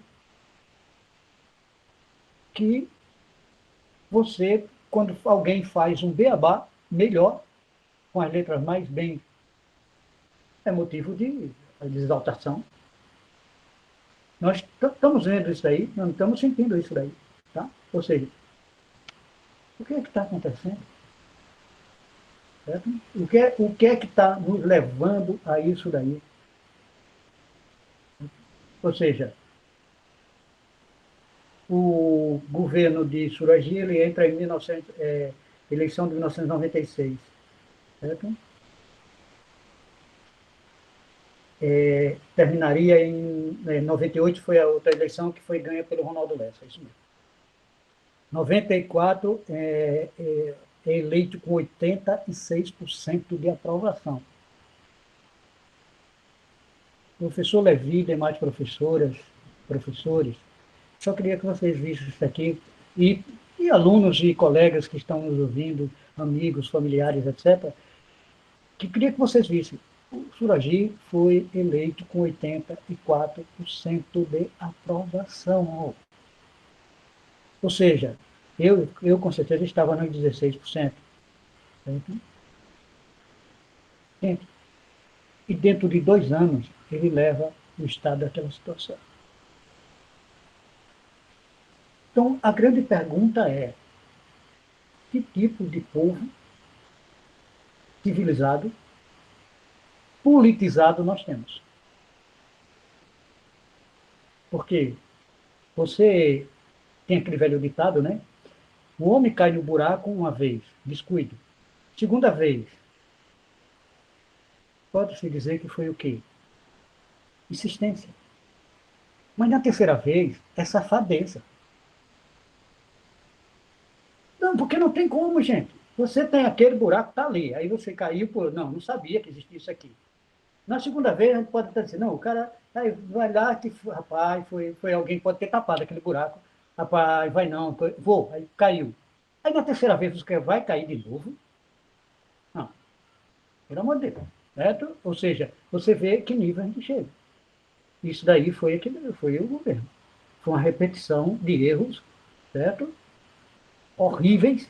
Anteriormente, um governo horrível também, do Guilherme Palmeira, um governo que não termina, que entra um deputado que era presidente da Assembleia, bom, aquela coisa todinha, não, quem deve entrar é o meu vice. Ou seja, o pessoal trata isso, pessoal, gente, como fundo de quintal da casa deles. A nossa classe política dominante, inclusive a classe econômica que domina, trata isso aqui como fundo de quintal da casa deles. Não tem nenhum respeito, não. Nós temos os piores índices, como eu falei. A educação nossa, vocês convivem, vocês estão convivendo, vocês sabem qual é o nível da nossa educação. É escolas faltando coisas e coisas. O salário de todo mundo vem, mas do professor não vem. E quando vem, vem pela metade. Então, é isso. Isso é histórico, gente. Isso não é novo, não. Tá? Isso está desde que o Brasil é Brasil, é isso aí. Certo? Então, esses vínculos é todo ele econômicos. Porque ninguém faz isso aqui, não é por pura política, não, é por puro interesse econômico. Quando se desvia um dinheiro da merenda, o que é que tem primeiro isso daí? É o interesse econômico. Alguém está pegando esse dinheiro para ir passar as férias em Miami e deixando as criancinhas com fome. Só isso daí. Depois se torna até um crime político. Mas economicamente, você sabe que ninguém que prestou a mão no dinheiro público e foi descoberto, qual deles devolveram o dinheiro? Vocês mostrarem um, eu fico satisfeito. Então, não é isso daí. E vocês sabem muito bem que a coisa só funciona para esses caras quando eles sofrem no bolso. Quando a inflamação, né, dá inflamação no bolso, a chamada bolsite, que ele mete a mão, não tem nada. Aí ele entra em delírio. É justamente o que a gente não faz. O sistema americano, gente, que é uma desgraça, elitista e tal, mas pelo menos é mais sincero nisso daí. Quando ele pega um cara roubando dinheiro público, a primeira coisa que ele pega é a devolução integral, vende os bens dele, o cambuco de saia, etc. Depois tu pensa para ele como é que vai ser a pena dele. Mas primeiro é o ressarcimento do dinheiro público. Aqui, primeiro foi aquele auê, no domingo vai para o Fantástico, foi aquele auê todo e tal. Na segunda-feira tem uma manchetezinha lá no pé, dizendo que ele prestou um depoimento para o delegado e tal. Pô, acabou aí. Aí vem o escândalo da macaxeira, do inhame, da batata, e ninguém até hoje resolveu nada. Ninguém devolveu o dinheiro dessas situações. Então, isso daí é que a gente tem que rever.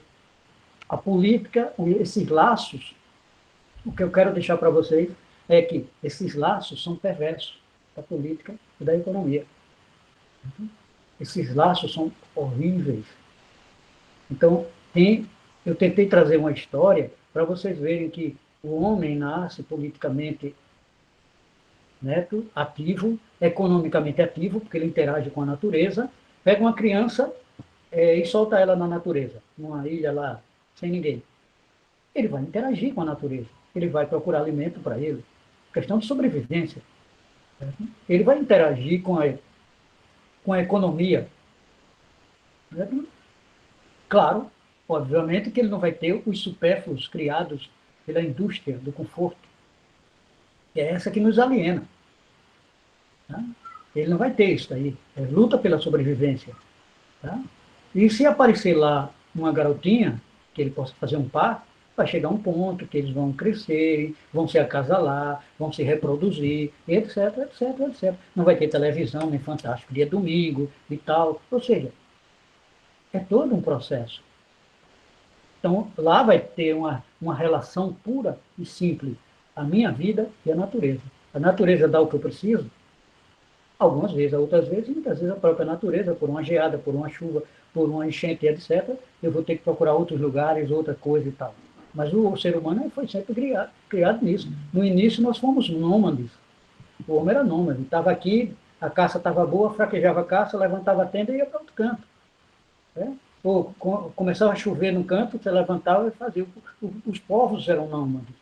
Só que depois os povos começaram a ser gregários, ou seja, se agregar a um local, e construía, foi o aparecimento das grandes cidades, Ninive, Ur, na Caldeia, né? Ninive, na Babilônia, né? Luxor, na beira do rio Nilo, e depois vem se tornar o Egito, e etc. Então, esses povos eram todos nômades. Depois eles se agregaram e fizeram as primeiras cidades-estados. Certo? Os chineses, os chinos, lá na margem do rio Yangtze, o Rio Amarelo, na Índia, o pessoal na beira do rio Gange, né, formando as primeiras comunidades. Ou seja, sempre ao lado de grandes rios, sempre foram construídas grandes civilizações. Por quê? Era uma necessidade, o rio, a água sempre foi a fonte de vida. Certo? Então, sempre foi aquela coisa da inter-relação do ser humano com a água, ou o litoral, né? Porque alimentação, etc. Então, todo esse processo aí está vindo.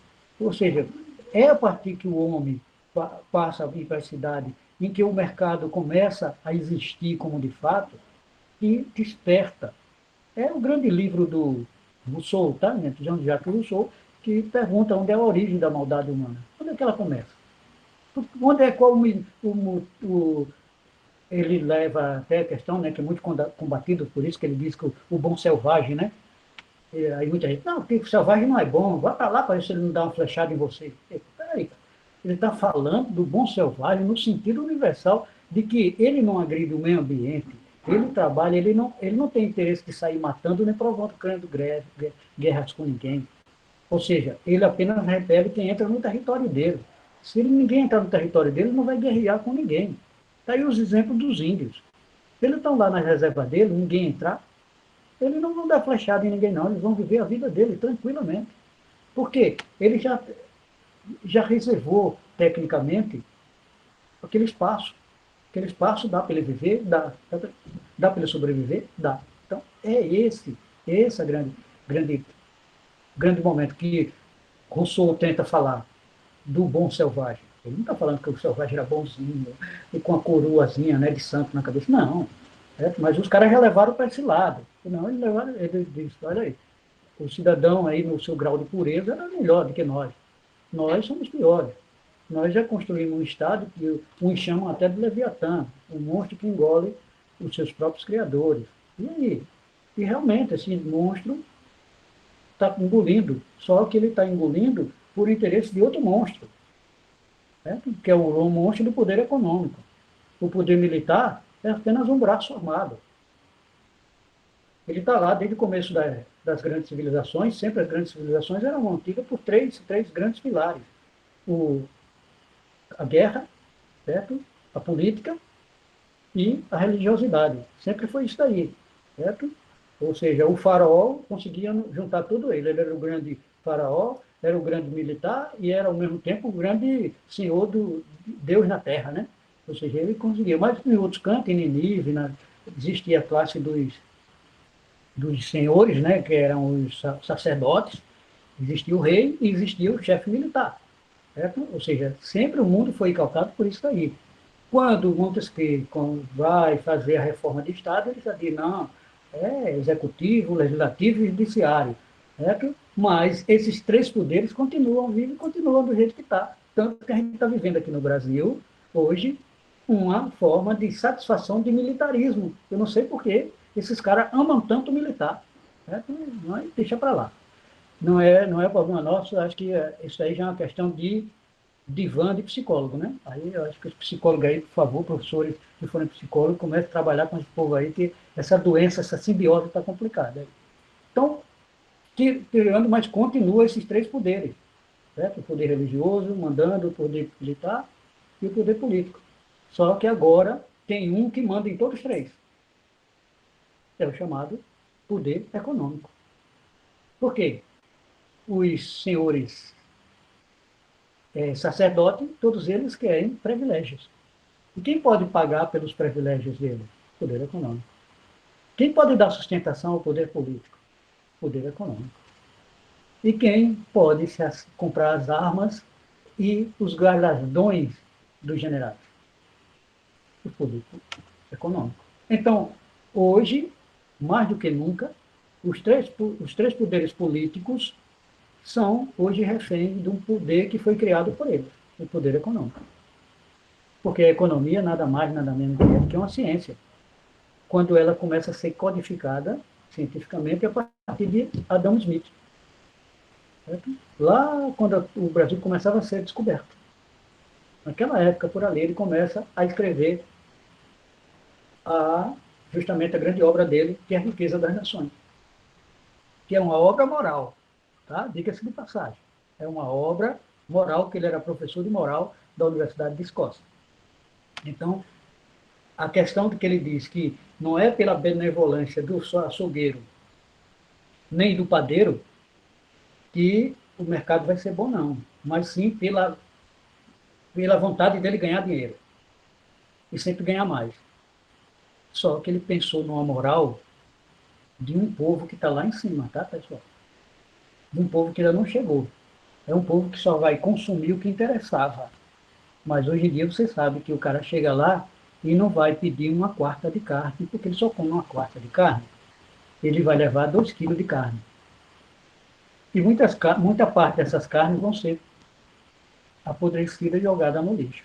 E isso daí é o chamado ciclo econômico que foi nos passado. É o ciclo do desperdício que é o maior exemplo. O que se desperdiça no mundo hoje, economicamente, daria para sustentar uma África inteira. Gente. Aquelas figuras clássicas que aparecem nos vídeos, seria todas elas aplacadas de fome, não teria seria ser aplacada a fome daquelas pessoas. Então é isso aí. Professor Pois não, Alcides, sim.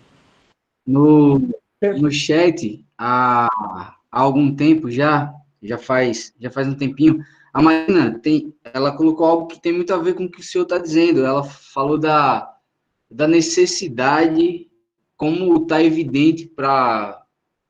E o discurso do senhor se alinha muito com isso, a necessidade de uma mudança na moral que rege o mundo, né? Uhum. De uma reforma moral. E aí, da reforma moral, muito provavelmente viriam reformas políticas, reformas econômicas, né? Segundo um dos problemas de agora é justamente esse. O senhor acabou de falar que o Adam Smith, ele escreveu um livro muito pautado por uma mentalidade, por uma moral, por uma concepção de... Né? Nessa linha, tem um sociólogo que eu já citei aqui para o pessoal, até coloquei como referência no encontro que eu usei, que é o Bauman. Ele fala, né, que a contemporaneidade é marcada por uma cegueira moral, né? Aí eu Isso. estou colocando para o senhor essa coisa da reforma moral para que o senhor se comente. E aí, agora há pouco, o Ednei colocou que para ajudar na manutenção de uma sociedade tão torta, e, por exemplo, seguindo o que a Nathalie colocou aqui, né, que, no geral, a gente tem os estados governados por elites reacionárias e tal, né, como é que se diz? Que eu disse agora, Adam Smith, deixa eu voltar aqui. o Bauman. O Ednei colocou, não, colocou o problema da educação, né? Como a Sim. educação vem sendo na maior parte da nossa história deixada de lado, né? Sim, Como sim. isso contribui para que a gente tenha uma elite, que nem o Gessé diz, do atraso, né? Que vilipendia o povo, que tira do povo, que usurpa e que usa o Estado ao seu favor, né? No encontro sobre o Estado, inclusive, eu disse que o Estado era privatizado, né? Isso. Acabava sendo privatizado e perdendo em grande medida a função social dele. Então, coloco para o senhor as colocações do pessoal aqui, né? Sim, Estava na linha ótimo. do que o senhor vinha discutindo, essa coisa da necessidade de a gente fazer uma reforma da moralidade, né? Para que Sim, talvez a gente tenha um Estado que funcione em favor do povo, tendo em vista o que o senhor falou e o que a nossa colega reforçou aqui, né? Que o Estado serve a uma elite e essa elite é extremamente reacionária. E sim, ela, tomando os mecanismos em favor dela, acaba, né, por vezes atacando naquilo que poderia ser o caminho, né, para sim, plantar novas sementes, para plantar novas consciências.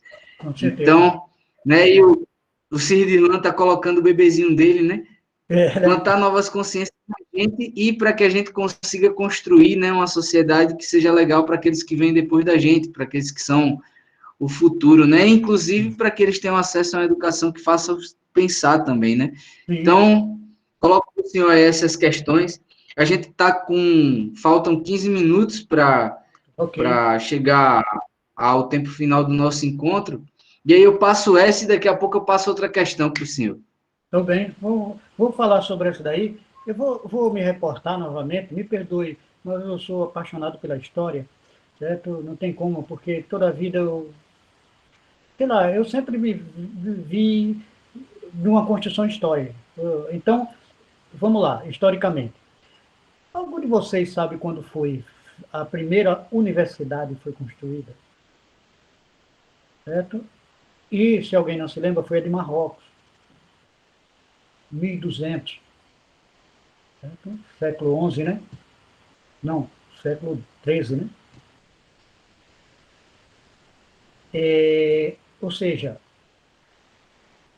já existia muita cultura aí, já se escreviam livros, já, né? Ou seja, a coisa já estava muito, já se passava 1000 anos, né? Da, do AC, né? Antes de Cristo e depois de Cristo, ou seja, do nascimento de Cristo, já passava de 1000 anos. Foi quando apareceu a primeira. E diga-se, a primeira universidade, mas uma universidade feita por uma rainha, que é a Universidade de Marrocos, tá, gente? Marrocos, não se espante não, pode procurar direitinho, é Marrocos. Não é Harvard, não. É no Marrocos. Não é Coimbra. Coimbra é depois, é a terceira. Mas você vai ver, durante todo esse período, por 1000 anos, segundo dizem, a escrita começa a 3.500 anos antes de Cristo. Ou seja, quando Cristo nasce, já tem escrita há 3.500 anos. 1000 anos depois, certo? Já existia coisas fantásticas aí. Só que vocês sabem muito bem que a história vai. A literatura, a leitura, o conhecimento, a educação era resguardada para uma elite. E isso, claro, evidentemente, era questão, ou seja, só estudava quem era nobre, quem era reservado para aquela. E tinha nobre que nem isso tinha. E os doutores que ele pagava. Certo? Ou seja, o cara que paga para Beethoven dar aquela. Como é, contrata ele, não sei se é o motivo, uma palavra seria contrata, mas que dá aquela bolsa que ele começa a produzir aquela coisa, aquele cara nunca cursou nada e nem sabia nem que dó era uma nota musical. Mas ele, pelo ouvido dele, ele gostava do que o cara produzia e financiou. Na realidade, a palavra certa seria financiou Mozart. E Mozart criou aquelas coisas bonitas. Mas você vê, a educação era uma coisa assim que as pessoas até era ensinado o seguinte, não, isso ficou para os escribas, isso ficou aí para esse povo aí de religião para traduzir a Bíblia e tal, para quê? Para quê? Ou seja, a coisa científica, a coisa da educação, certo? é, era simplesmente como se fosse uma coisa reservada ali para uma classe e acabou. A educação passa realmente uma motivação mais genérica, já nas grandes navegações. É a partir das grandes navegações que vem o Renascimento, tá? No Renascimento vem toda aquela conjectura do grande problema que foi a Inquisição, certo? Na Inquisição, o problema, como vocês sabem, era tomar terra de judeu, não tinha nada de bruxa, não tinha nada, não, tá? Ali tinha, aí volta a discussão nossa, economia dentro da política. A ideia de Isabel, quem assistiu aqui aquele seriado, Isabel, passou aí, está disponível no Netflix, etc. Isabel, a rainha. Baixem para você ver.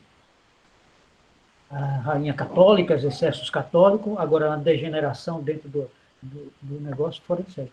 Quem ela mais perseguiu? Os grandes donos de terras que eram judeus ou que eram mouros. Então, a fé era usada literalmente, no intuito de tomar as terras daquele e dar para aquele, porque aquele não era do Senhor. Do Senhor sou eu. Quem foi que lançou o papel passado do céu para ela? Tá? Então, era isso daí. Foi a utilização do sagrado para consagrar essas aberrações. E foram. Vocês acham que o grande problema das cruzadas foi porque os mouros estavam nas terras santas? Não. Ali é puramente economia séria. Ali é a esquina entre o Oriente e o Ocidente. Certo? Ou seja, da coisa que está ali, em nenhuma parte que você vai para os Novos Testamentos, em nenhuma parte tem ali falando que você tem que pegar o judeu, matar, crucificar, lutar e tal. Assim. Nenhuma parte. Em nenhuma parte. Pelo menos que eu consegui ler. Mateus, Lucas. Ou seja, isso é invenção. Isso foram os dogmas criados. E dentro desses dogmas são criações humanas, não são criações, como se dizem, sagradas, dita por Deus. Certo?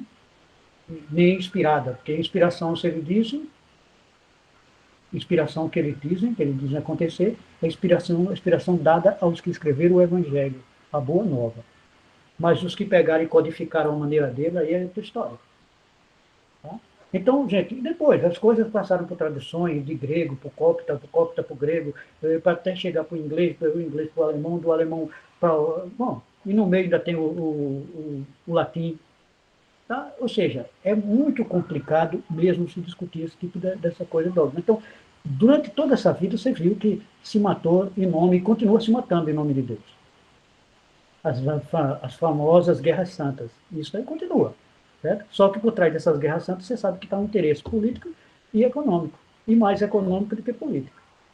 Mataram os caetés aqui, certo? E você acha que foi porque ele comeu o bispo sardinha? Foi porque os caetés estavam nas terras de São Miguel dos Campos, as melhores terras do estado de Alagoas. As terras mais produtivas do estado de Alagoas. Inclusive tem o melhor poço de petróleo furado, tá? Prospectado pela Petrobras. É o maior poço de vazão terrestre dentro do estado. Então, os caetés não foram dizimados porque não eram cristãos, ou porque comeram o Frei Sardinha. Foi interesse puramente econômico. Certo? Foi puramente econômico. Tudo é. Tá, atrás. Vamos lá. Confabular um pouco. Entra lá no Alcorão, aí, ninguém trabalha com o Alcorão, não. Então vamos lá na Bíblia mesmo. Entra lá na Bíblia lá. E a questão Caim e Abel? A questão do cidadão lá chamado Davi, que depois se torna Levi, que é escrito até pelos Levíticos, né? Que depois que se torna até o quem? Que torna lá o nome do país, né? Jacó se transforma em Israel. Cara, era questão de terra, gente, ali. Era questão puramente de terra, de posse. Certo? Posse, não tem outra, não tem outra discussão, é questão de posse. E Caim mata Abel por inveja, que Deus escolheu o prato do fulano em detrimento do prato dele. E já está um problema sério ali para se discutir, tá, gente? Caim era o quê e Abel era o quê? Os discípulos de Caim até hoje ainda é os piores. Não é porque ele matou, não. É porque nunca ninguém deu valor a quem é agricultor. História americana, os caras matavam os agricultores para terem o quê? Pasto para os seus gados. Tá? As guerras, os faroestes não eram os cow,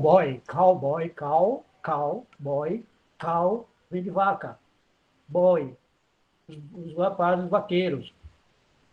Era porque era municiado para matar aquele que estava produzindo a batata, o inhame, para ter as terras para as vacas e os gados. Isso daí, gente. E de encontro a isso daí, a gente está mentindo historicamente. O que eu convido a todos vocês é para que a gente continue, a gente façamos mais pesquisa, a gente aproveita esse momento agora, vamos trocar e-mails, link, para a gente aprofundar essa discussão, mesmo que a minha discussão seja está indo de encontro a alguma fé, algum ressentimento de alguém, certo? Eu peço perdão, que é puramente científico que eu estou falando, não tenho ódio de ninguém, e a gente senta e conversa sobre isso daí. É uma questão de visão simplesmente sistemática pela ciência. E é isso daí que a gente tem que discutir. Quem vai levar melhor, isso aí eu estou jogando para vocês, quem vai melhorar tudo é a educação. Então, a única coisa que eu peço a vocês, se cuidem, se cuidem, se cuidem, se cuidem, se cuidem, se cuidem. É o que eu posso. Porque depois dessa coisa que está aí, a, a natureza vai agradecer, a sociedade vai agradecer a todos nós que tivemos lá, principalmente cabeça como os que estão aqui. Mesmo que eu estou lhe dizendo, mesmo que a gente venha a discutirmos de sermos diferentes de concepções, isso não vai levar, porque todo mundo que está aqui está preocupado com uma coisa, com o futuro, está preocupado com um mundo melhor. Então, quem pode dar esse mundo melhor, está bem claro, é a educação. E nós que estamos aqui, pelo menos, né, eu acredito que nessa discussão aqui, todos nós somos da educação. O estudante, eu também ainda sou estudante. Estou estudando agora meu doutorado, sou estudante. Embora eu dê aula, passei no concurso público, sou professor, mas ainda continuo estudante. E mesmo quando eu estivesse fazendo um doutorado, eu estudo todo dia. Então, é a educação que nos vai fazer diferente. Certo? É a educação que vai dar a resposta a uma pessoa que postou aqui sobre a educação. Verdade. Se nós não. O único fator, a única arma que tem para modificar esse povo vai ser a educação. Porque dentro da sala de aula ou dentro dos nossos convívios, quando alguém começar a conversar abobrinha, você começar a dar a tua aula. Dê a tua aula. Seja chato, mas deixa a tua aula. Começa a dizer, ó, Fulano, deixa de me falar abobrinha, pô. Deixa de. Onde é que você foi buscar essa ideia? Ou seja, vamos acabar com as fake news, pelo amor de Deus? Vamos criar fake ouro, ou seja, pelo menos mais velha, mas fabricar toda hora e todo instante fakes, notícias mentirosas. Então, eu acho que esse é o momento, tá, pessoal? A economia e a política nunca se apartaram, sempre estiveram juntas, certo? O mundo hoje, esse é o meu discurso, esse é o meu, tá? O mundo hoje precisa mais de pessoas voltadas para a educação, mais do que nunca, seja ele o que for, e uma educação é importante. Educação dos meios, ambiente e do meio social. Se nós não interagirmos e darmos sustentabilidade a essas duas vertentes, sustentabilidade social, que é o quê? O homem poder viver, o homem poder ter dignidade de vida. E o outro, a relação com a nossa natureza. Nós começamos a respeitar os animais, as árvores. Oh, poxa, quando eu moro na serraria, isso aqui era uma mata. Apareceu uma caranguejeira aqui, o cara foi e matou. Eu disse, não, poxa, é para pegar ela e jogar lá no mato. Porque antes da gente morar aqui, ela já estava aqui, isso era o habitat dela. Se existe alguém que está no lugar errado, sou eu, não ela. Há milhões de anos ela está aqui. Ou seja, o cara chega lá na África, toma conta e depois está reclamando que o leão está comendo gente. Pô, quando ele chegou lá, os leões já estavam lá. Ele é que pega e transforma a cidade do leão na cidade dele. Aí você quer que o cara que tem a sua casa seja violada e ficar por isso mesmo? Não vai, a natureza tem as suas formas de reivindicações. Então, o recado que eu passo é isso aí. Economia vai estar sempre, porque eu vou precisar comer, vou conseguir. O ato de respirar, gente, é um ato econômico. Certo? É um ato econômico. Certo? De que forma? Econômico, puramente pelo lado de que na natureza hoje tudo não tem um preço, pode não estar na contabilidade dos homens, mas está na contabilidade, é o nosso maior ativo. E o que é que eu faço para não poluir o ar? Para eu ter direito a esse maior ativo? Um ativo que é me dado com um custo zero, sem nenhum capital inicial. Olha só que beleza. Quando eu nasço, não é me descontado nada no meu balanço oficial, mas eu recebo aquela inspiração divina. E para quem passou 30 dias no UTI, cara, até com a traqueotomia, porque não podia respirar, eu sei o valor que tem uma gotinha de água. Ô, cara, é como você diz, você dá os bilhões que você tivesse, certo? E não paga. Então, é essa educação, eu acho que é essa interação que a gente tem por obrigação, nós que estamos aqui, certo? Discutindo, a gente tem por obrigação. Onde a gente chegar, a gente bater o pé, se ficar nessa defesa de luta. É a nossa bandeira. A educação tem que ser nossa bandeira. Tá? Educação mesmo. Só aí, a partir da educação, é que a gente vai dar civilidade, e dentro da civilidade vai ter a cidadania. Aí sim, a gente começava a ter discussão. Aí, professor, tua vontade de vossa pessoa aí. Professor, então, eu coloquei no slide que, no slide final, né, do encontro, tem um das imagens, mas eu coloquei dessa mensagem que o senhor escreveu justamente porque ela casa direitinho com o que a gente vem debatendo nesse final do encontro. Eu gostaria de agradecer a todo mundo que participou, gostaria de agradecer ao professor Alcides pela disposição, disponibilidade, O que é por isso? ter somado com a gente, e eu vou ler aqui esse slide que o senhor produziu, essa mensagem o senhor me mandou ontem, quando a Certo? gente conversava sobre o encontro de hoje. Então, o senhor coloca: somos soldados nessa luta pela paz e o desenvolvimento dos povos. Nossa arma é o conhecimento e a nossa munição, os livros, né? A gente Isso. poderia dizer que a nossa munição é a educação, é os livros, é o conhecimento que brota desses livros e que está lá posto pela gente mesmo, né? Que tem uma mente, quando a gente tem uma mente estimulada para isso, né? Para produzir boas ideias, para produzir conhecimento. Então, que a gente possa viver numa sociedade mais justa e que a gente Uhum. consiga construir essa sociedade mais justa. Eu Com gostaria certeza. de agradecer ao senhor, né? Deu para a gente matar um pouquinho da saudade das viagens e das todas as Ah, conversas, vai né? voltar Gostaria de breve. agradecer a todo mundo que participou. Infelizmente, a gente está chegando aqui no final do nosso encontro. A aula, posteriormente, vai ser gravada, colocada no YouTube, e o slide eu posso mandar para o pessoal, né, professor? Você falou no... Pode mandar. Inclusive, pode mandar com o meu e-mail, certo? Mando sim. E tem o Coloco número no de telefone perfil. de WhatsApp. Fiquem à vontade. A partir de hoje, vocês serão minhas famílias também, meus caras de contato, entendeu? Quanto maior eu puder ter esse link, essa vasta gama de soldados nesse exército novo, para mim é uma satisfação. Inclusive para mandar crítica, professor, eu acho que o senhor falou ali, tal, tal, tal. Eu aceito, é aprendizado para mim. Eu quero que seja assim. Tá? Eu fico muito agradecido, porque foi um momento em que eu aprendi, certo? Claro que, queira ou não queira, isso daqui eu passei uma semana, 2 semanas buscando, tal, fazendo, articulando, isso aí a gente vai aprendendo. Vocês sabem, vocês como professores, vocês sabem, né? A gente fazendo aula, a gente aprende. Você vai, opa, epa, esse conhecimento aqui é interessante. Claro, ficou muitas coisas aqui, tá? Muitas coisas mesmo ficaram pelo caminho, mas deixa o e-mail aí aberto, que o pessoal, professor, onde é que o senhor acha que tem esse livro? Aí eu, olha, passo o link.